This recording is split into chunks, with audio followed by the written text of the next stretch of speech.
Hello everyone, this is Crow, and today I'll be talking about the Nes Power Glove and the game Super Glove Ball. Now, the reason I'm talking about the glove and the game together is because originally the game was a pack-in for the glove. Also, it's the only NES game that was made specifically with the glove in mind. What we're looking at on screen now is the glove itself. There's almost like an NES controller on the glove that you could use if you need to go through options on the menu and stuff.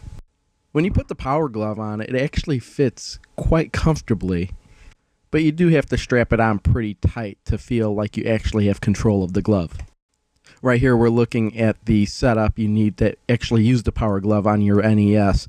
Right here are actually the sensors that you need to set up to use the Power Glove, and these are actually 3 microphones, sensitive microphones that you set up around the TV. On the Power Glove, there are actually 2 speakers, and that's how the Power Glove works. That's how it determines where it is in space and where you're actually moving the glove.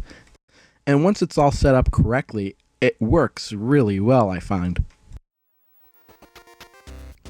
And onto the game itself. Now, this is Super Glove Ball, not Mattel Super Glove Ball, as the title screen would have you believe.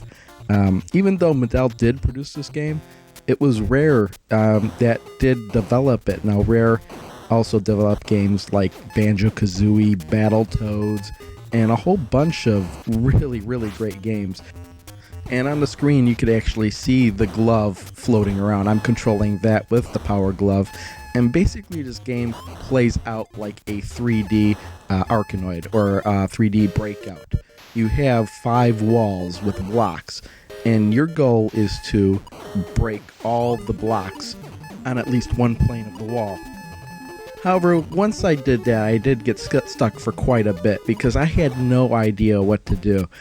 I had broken all the panes on the screen, and the ball was still just bouncing around, and there were things jumping around, but I wasn't going anywhere. Nothing was resetting. And it turns out what you actually have to do is you have to select one of the 5 paths on the screen, make your glove go towards the screen, and hold down the select button to exit. And I actually had to look this up in the manual because that wasn't intuitive at all. And basically what happens is that you're actually going through a maze. There is a path to the exit, though I have no idea what it is. In fact, I think there are different types of rooms, even though I've never made it past this simple block type room.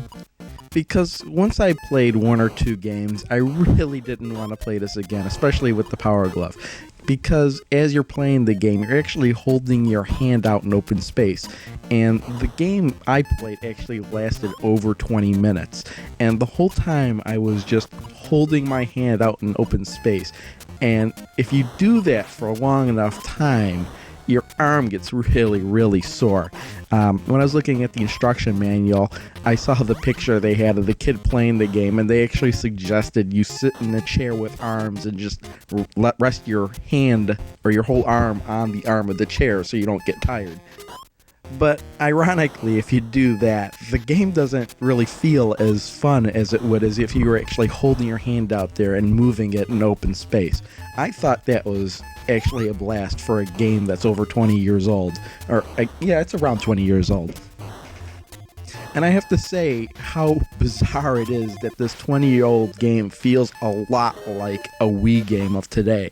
I mean, you have the controller, which is a lot like the Power Glove, and you wave it around.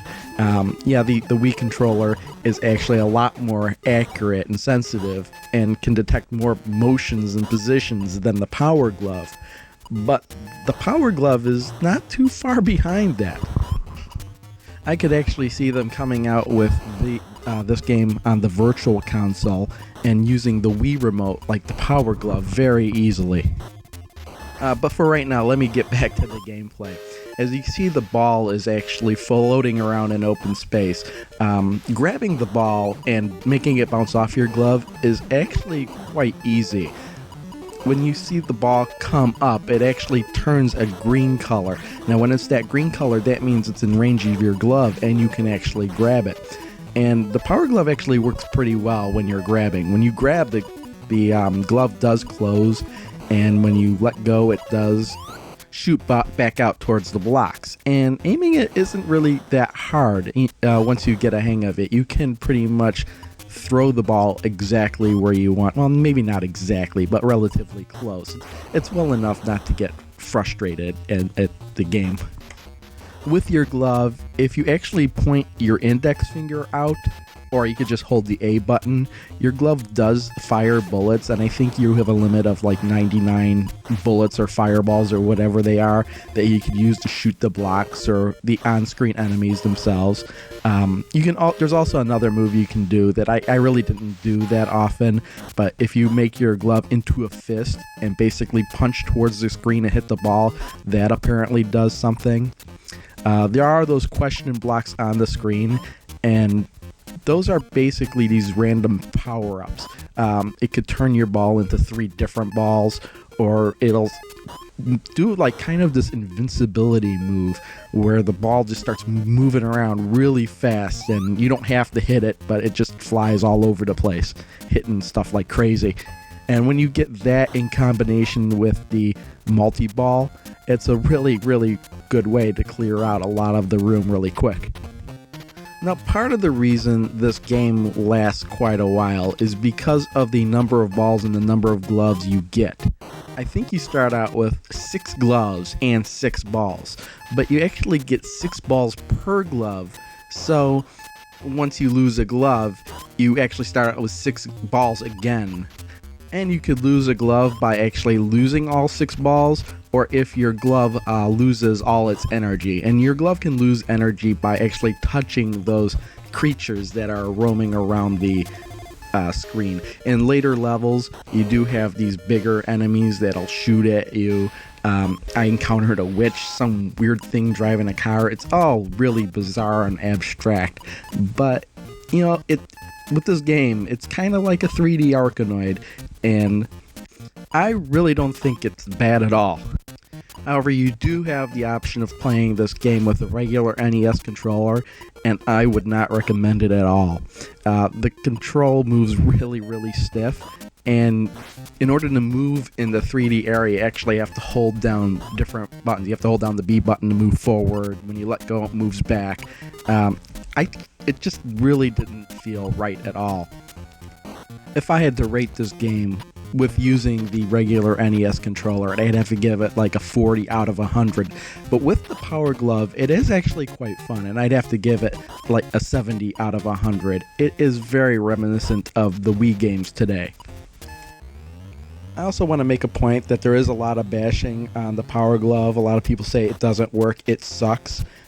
But even though you could use it for most NES games, those games weren't designed for the Power Glove. Super Glove Ball was, which is why I reviewed it for that game only. And I've had the Power Glove for quite some time, and I never used it, and I really wanted to see if it was as bad as people said, and it's actually not. It actually works very well. Well, that about wraps things up with this, and what I'll leave you with is some footage of me playing Super Glove Ball with the Power Glove. The footage is sped up 5 times normal speed, and there is no sound because I was standing way too far away from the microphone and the camcorder. Well, enjoy. See you next time.